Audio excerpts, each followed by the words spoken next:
안녕하세요. 저는 지금 연미정에 나와 있는데요. 많은 분들이 연미정으로만 알고 있지만 이곳의 원래 명칭은 월곶 포구라고 이야기를 할 수 있습니다. 한국 전쟁이 있기 전까지는 이 월곶 포구에서 사람들이 배를 타고 서울로 왔다 갔다 했던 그런 곳입니다. 굉장히 번성했던 지역이었죠. 이 월곶 포구는 지금 뒤에 있는 조회루라고 하는 누각이 있는데요. 저 누각은 조회루라고 그럽니다. 월곶 진이 있었던 곳이었고, 그 다음에 연미정이 들어가 있는 저기는 월곶 돈배라고 이야기를 할 수가 있습니다. 그래서 이 월곶 포구는 굉장히 이렇게 중요했던, 강화 입장에서는 굉장히 중요했던 곳인데, 나중에 뭐 설명을 드릴 기회가 있습니다만은 이 위쪽에 올라가면 성천포라고 하는 곳이 있습니다. 성천포는 현재 고려 천도공원이 만들어져 있고요. 그 성천포를 통해서 1232년도에 고려 고종과 최후 무신 정권이 몽골의 침입을 피해서 이 강화로 수도를 옮기게 됩니다. 수도를 옮길 때 들어왔던 것이 바로 성천포였고, 그 성천포에 도착해서 걸어서 강화읍을 향하게 됩니다. 향하게 될 때 거쳐가는 곳이 바로 이곳이었고, 이 길을 거쳐서 저 왼쪽에 있는 산마루를 넘어서게 되면은 옥림리이고, 그 옥림리를 넘어서게 되면 고려궁지가 있는 그 관청리 쪽이 되겠습니다. 그쪽으로 이렇게 이동을 하게 되는데, 지금 왼쪽 편에 보시게 되면 고려 정권이 고종 임금이 이쪽으로 피난을 와서 1250년경에 그 고려 도성을 쌓게 됩니다.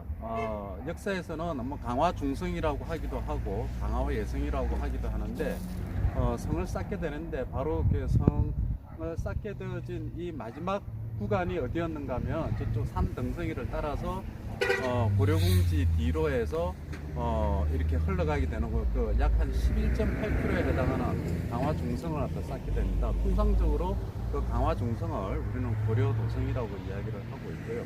그래서 지금 이 마을, 이 월곶 포구 뒤쪽에 있는 마을을 성문박 마을이라고, 그래서 고려시대 때는 성문 밖에 이렇게 마을이 형성되어져 있었던 곳이었고, 그리고 그 많은 사람들이 이렇게 살았던 곳이죠. 그래서 굉장히 이렇게 번성했고, 그 다음에 여기에서 물물교환이 많이 이루어졌고, 또 서울로 가는 아주 주요 교통로 중에 하나였기 때문에 이곳을 통해서 많은 사람들이 서울을 왔다 갔다 했습니다. 나중에 연미정 안에 들어가서 설명을 드리겠지만, 하루에 물때가 두 번을 바뀌게 되면 그 물때를 따라서 서울로 올라가는 배를 갖다 이렇게 이용을 하게 되는 겁니다. 그렇게 되면 약 한 1시간 반에서 2시간이면 여기에서 마포까지 이렇게 가게 된다라는 그런 이야기들이 있습니다. 그리고 1900년대 들어서면서 또 이 지역에서는 아주 중요한 인물이 한 분이 계십니다.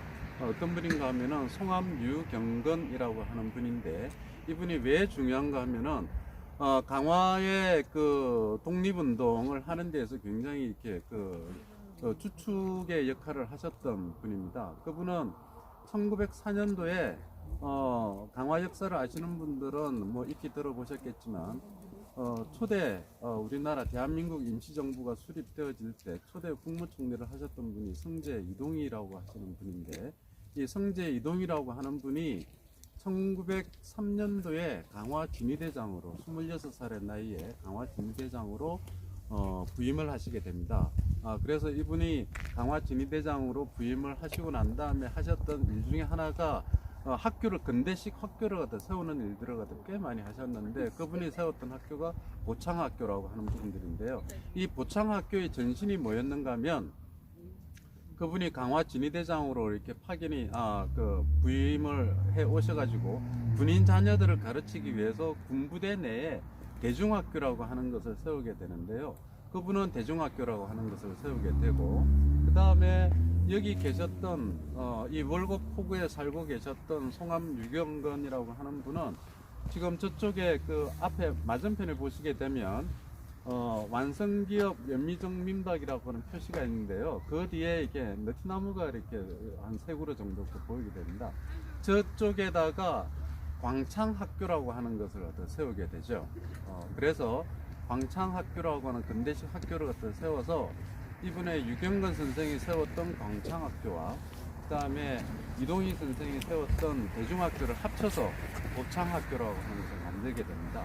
그래서 그 송암 유경건이라고 하는 분과 승재 이동희 선생, 그 다음에 화도의 윤명삼, 이분은 강화의 초대 제어원이었던 윤재건, 연파 윤재건 선생의 아버님 되시는 분인데, 이 윤명삼, 유경건, 승재 이동희 선생, 이 세 분이 의형제를 맺게 됩니다. 이 의형제를 맺고 굉장히 많은 활동들을 하시죠.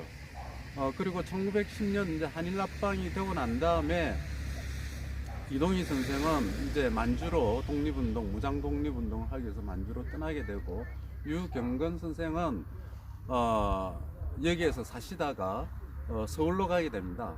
서울에 가서 조선여관이라고 하는, 지금 종로위가 보신각 뒤쪽에 있는 여관이라고 하는데, 조선여관에 틀을 잡고 거기에서 독립운동을 하시는 거죠. 군자금을 모아준다든지 또는 만주로 떠나려고 하는 젊은 독립운동가들을 갖다가 모집을 해서 만주로 보내는 그런 일들을 갖다 이렇게 하시게 됩니다. 그리고 윤명삼 선생은 화도 쪽에서 그 근대 학교도 세우고 그 다음에 지역에서 지역 운동을 열심히 하는 이제 그런 사연들이 있습니다. 그래서 유경건 선생이 바로 여기에서 태어나서 여기에서 그 강화의 그 독립운동이라든지 강화의 지식인들을 이끌었던 그런 분이십니다. 그래서 이 월곡포구라고 하는 것이 강화 입장에서는 굉장히 중요한 그런 그런 장소이다라고 하는 부분들을 말씀드릴 수 있겠습니다.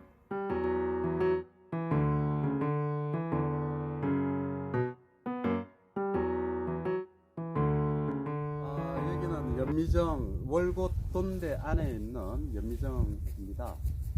제 뒤쪽에 보시게 되면 너트나무가 굉장히 큰 너트나무가 있는데요. 2019년인가요? 그 태풍 링링 때문에 양쪽에 사실은 너트나무가 두 그루가 있었습니다. 두 그루가 있었는데, 저 왼쪽 편에 있는, 맞은편에 있는 너트나무는 그때 태풍 링링 때 이제 꺾어져서 지금은 없습니다. 지금은 사라졌죠. 나이는 600살이라고 그러는데요. 뭐, 정확한 나이는 알 수 없지만 약 600살 정도 추정이 된다고 그럽니다. 굉장히 오랫동안 나무가 서 있었고, 저 나무는 우리가 알고 있는 강화에 대한, 강화에 얽힌 그런 일들을 갖다 묵묵히 지켜봤을 거라고 생각을 하고 있습니다. 지금 제 뒤편에 보는 부분이 바로 이렇게 우리가 이야기하는 북한 개풍물입니다. 지금은 이제 물이 이렇게 제법 들어와서 이렇게 물들이 보이긴 하지만 지금은 이제 철물 때인 것 같습니다. 그래서 물이 빠지게 되면 앞에 있는 모래벌이 굉장히 많이 드러나는데요. 굉장히 이렇게 넓어 보이죠. 바로 이 구간이, 이 연미정이 이름이 연미라고 하는 부분은 제비골이라고 하는 부분들입니다. 왼쪽은 이 물이 서해에서 교동 앞바다를 거쳐서 이렇게 흘러 들어온 서해 물이 하나는 한강 쪽으로 흐르고 하나는 강화와 김포 사이인 염하라고 부르는 강화 해협으로 흐르는 겁니다. 그래서 제비꼬리처럼 갈라진다라고 해서 연미정이라고 이야기를 했고, 1905년도에 을사늑약이 있고 난 다음에 강화의 하남 고정이라고 하는 선비가 계십니다. 진사벼슬을 하셨던 선비인데, 이분이 강화 전역을 돌면서 이렇게 신도기행 화남집이라고 하는 신문을 남기게 됩니다. 강화 곳곳의 명성지라든지 기억해야 될 것들을 돌면서 이제 시를 갖다 남기게 됩니다. 그 중에 하나의 시가 연미조범이라고 하는 시인데요. 바로 이 연미정에 올라와서 이 연미정을 어떻다 이렇게 생각하면서 지었던 시가 연미조범이라는 시고, 그 시의 내용이 뭔가 하면 이 연미정 앞바다에 여기에 천척의 배가 이렇게 떠다녔다라고 하는 뭐 그런 내용입니다. 그 정도로 옛날에는 이 앞바다, 이게 한강으로 들어가고 또는 이렇게 강화 해협으로 빠지는 이 길목에서 굉장히 이게 번성했던 그런 항구였다라고 하는 부분들을 다 보여주는 것이고요. 실제 조선시대 후기에 그 시전 상인들, 서울에 이렇게 육조 거리에 있는 시전 상인들이 갖고 있던 게 이게 이를테면은 그 물품들을 갖다가 매매하는 그 독점권을 갖고 있습니다. 금난정권이라고 그러는데 실제 자기들이 그 독점권을 갖고 있을 때 그 수산물에 대한 독점권을 미치는 영역이 어디까지였는가 하면 바로 이 연미정까지입니다. 쉽게 이야기해서 연미정을 넘어서서 그 수산물을 다른 일반 상인들이 이렇게 거래를 할 수가 없었던 거죠. 그렇기 때문에 서해안에서 그 생필품이 올라온다든지 또는 서해안에서 잡았던 조기라든지 이런 것들을 팔기 위해서 이 연미정을 넘어서게 되면 시전 상인들의 어떤 그 통제를 갖다 받기 때문에 사람들이 연미정을 갖다 넘어서지 않고 연미정 아래쪽부터 해서 성천포, 산이포 이쪽으로 이렇게 많이 거기다 배를 가서 정착시켜 놓고 거기에서 물물 거래를 많이 했다고 그럽니다. 그러다 보니 자연스럽게 여기에서는 수산물들을 갖다 거래하는 시장들이 이렇게 발달했던 그런 곳이고요. 그리고 이제 저기 이제 맞은편에 있는 곳이 바로 이렇게 개풍굴입니다. 북한의 개풍굴이고요. 지금은 날씨가 맑아서 사실은 이렇게 잘 보이고 있는데요. 이전에는 이 한강하고 이 앞바다가 바로 한강하고 중립지역에 해당하는 부분들인데 이 한강하구를 통해서 사실은 한 6개의 노선이 있었습니다.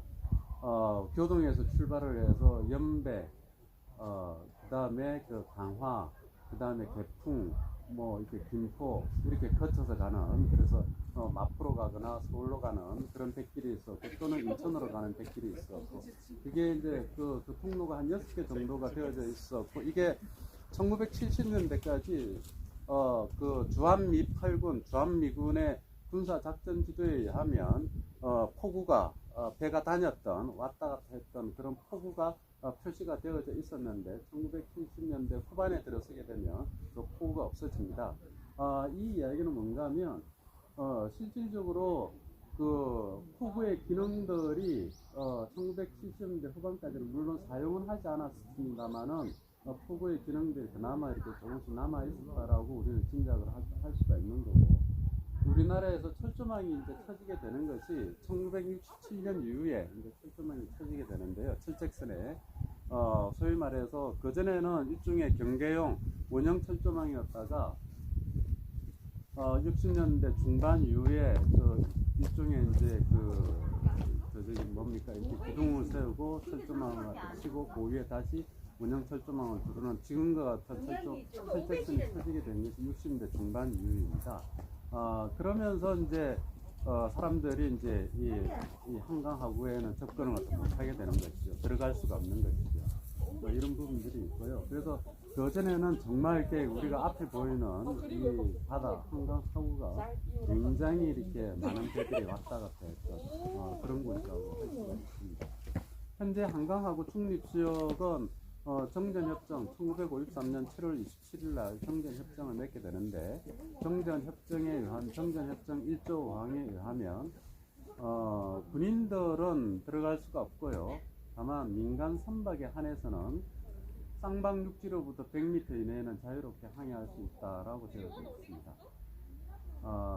하지만 분단 70년 동안 사실은 정전협정의 그 협정문과는 정반대로 민간인들은 출입을 못하고 있는 것이고 지금은 아무도 들어가지 못할 뿐만 아니라 사실은 들어가지 못한다라는 사실에 대해서도 우리가 의심 없이 받아들이고 있는 부분들이 있는 것 같습니다. 학생들하고 같이 여기에 와서 이런 이야기들을 나눠보게 되면 초등학생들이 그런 이야기들을 제가 이제 물어보죠. 질문을 우리가 이 한강하고 철조망을 넘어서 들어갈 수 있을까라고 물어보게 되면 학생들이 굉장히 이렇게 의아해하는 부분들이 있습니다.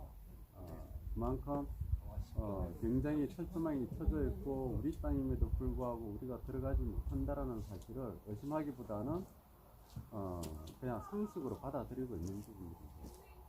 지구상에서 뭐 달나라까지도 우리가 갈 수 있음에도 불구하고 유일하게 들어가지 못하는 것이 바로 이 한강하구라고 하는 사실에 대해서 아무런 의심도 하지 않는데, 앞으로 이러한 의식들이 좀 더 이렇게 에어지고 좀 열려서 정말 이렇게 평화를 위해서는 이 한강하구에 배도 띄우고 우리가 들어가서 어떤 레저 활동을 할 수도 있고, 또는 어민들은 고기를 잡을 수 있는 70년 전처럼 그런 일들이, 그런 날들이 빨리 오기를 바라는 마음입니다. 맞은편에 있는 곳이 이제 개풍인데요. 개풍, 보이는 곳에서 그 오른쪽으로 좀 내려가면 영정포라고 하는 곳입니다. 굉장히 이렇게, 이게 월곡포구 못지않게 번성했던 포구인데요. 언젠가는 이게 이쪽으로 이렇게 배를 타고 건너갈 수 있지 않을까라는 생각을 하고 있고요. 이 개풍 바로 뒤에가 바로 이렇게 대성입니다. 그래서 여기 강화에서 대성까지 거리상으로 약 한 18km에서 20km 됩니다. 그래서 사람들은 차를 만약에 가지고 가게 된다고 그러면 약 한 20분에서 30분 정도면 충분히 대성으로 갈 수가 있다라고 얘기를 하고, 현재 인천시 계획에 의해서도 이쪽 그 강화 북서쪽에서 개풍으로 다리를 놓겠다라고 하는 그런 계획이 있고, 그 다음에 교동을 통해서 해주로 이쪽으로 이렇게 한 바퀴 돌자. 그런 계획이 있습니다. 이런 부분들이 빨리 이루어져서 함도 가보고. 지금 앞에 보이는 곳이 이 강화 해협입니다. 이쪽 이 물을 따라서 이렇게 쭉 내려가게 되면 강화대교가 나오고 서해로 다시 이렇게 물이 빠지는 곳이고요. 저 맞은편에 있는, 저 왼쪽 편에 있는 섬이 유도라고 하는 섬이고요. 유도 뒤쪽으로 해서 흘러가는 물이 한강으로 들어가는 물입니다. 저 유도 같은 경우에는 한강하고 중립수역 안에 있는 섬이죠. 그래서 남한도 갈 수 없고 북한도 갈 수가 없고 그렇다라고 이야기를 하지만, 사실은 우리는 저 섬에 들어갈 수는 있는 것이죠. 들어갈 수는 있는 건데, 현재 그 유엔 사령부, 그 법적으로 유엔의 정식 기구가 아님에도 불구하고, 유령 기구임에도 불구하고 유엔사라고 하는 것에 의해서 우리가 저게 출입을 좀 통제받고 있는 그런 상황입니다. 저 유도라고 하는 섬이 사람들에게 그 많이 알려지게 된 것은 90년대 중반에 북한에서 홍수, 큰 물이라고 그러죠. 홍수가 나서 소가 떠내려왔습니다. 그래서 저 소가 저 섬에 떠내려와 저 섬에 들어갔는데, 우리나라 그 해병들이 들어가서 구출을 해서 치료를 해서 제주에 있는 제주까지 내려갔죠. 통진을 거쳐서 제주에 내려가서 거기에서 이제 신랑을 만나서 이렇게 새끼를 놓고, 그래서 이렇게 통일의 소, 평화의 소, 뭐 그런 이야기들을 하고 있습니다. 그래서 그랬던 유도, 이쪽 사람들은 뱀섬이라고, 뱀이 많다고 해서 뱀섬이라고 부르기도 합니다. 그래서 저 맞은편에 있는 김포가 보구곤리인데요. 보구곤리에서 유도까지 보행다리를 놓겠다라고 하는 김포시의 사업 계획도 있고 그럽니다만은, 그게 그 한강하고 중립수역을 우리가 마음대로 들어가지 못함으로 인해서 지금 그 계획도 이루어지지 않고 있고요. 그 다음에 오른쪽으로 이렇게 보게 되면 이제 갯벌 쪽으로 여기 갯벌 쪽으로 이렇게 염생식물들이 많이 자란 걸, 지금 뭐 보이는 것은 이제 갈대입니다만은 좀 내려가면 염생식물이 많이 자란 것들을 볼 수가 있습니다. 주로 이제 칠면초라든지 나문재라든지 퉁퉁마리 뭐 이런 부분들이 이제 그 염생식물들이 있는데, 그 나문재 같은 경우가 이게 붉게 물드는 거죠. 근데 강화 사람들은 나문재를 진경이 풀이라고 합니다. 그 진경이 풀이 왜 그런 이름이 붙여졌는가 하면, 병자호란 때 청나라 군대가 이렇게 저쪽 문산성 쪽에서 갑곳을 통해서 상륙을 하니 이쪽에서 방어를 해야 되는데, 그때 그 강화의 총방어사령관이었던 이 김진경이라고 하는 사람이 있었습니다. 그 사람은 그때 인조 임금 때 가장 세도가였던 김유의 아들이었는데, 청나라 군대가 쳐들어올 수 없을 것이다. 여기는 갯벌도 있고 그다음 물살도 세고 그 사람들은 이렇게 수전에도 약하고 이러기 때문에 들어올 수 없을 거다라고 해서 방어를 굉장히 게을리했죠. 게을리하고 안 지켰는데 이렇게 청나라 군대가 일시에 이제 이렇게 쳐들어오면서 아주 이렇게 그 사륙을 당하게 됩니다. 그러면서 많은 사람들이 죽게 되고 그때 이렇게 부인들이라든지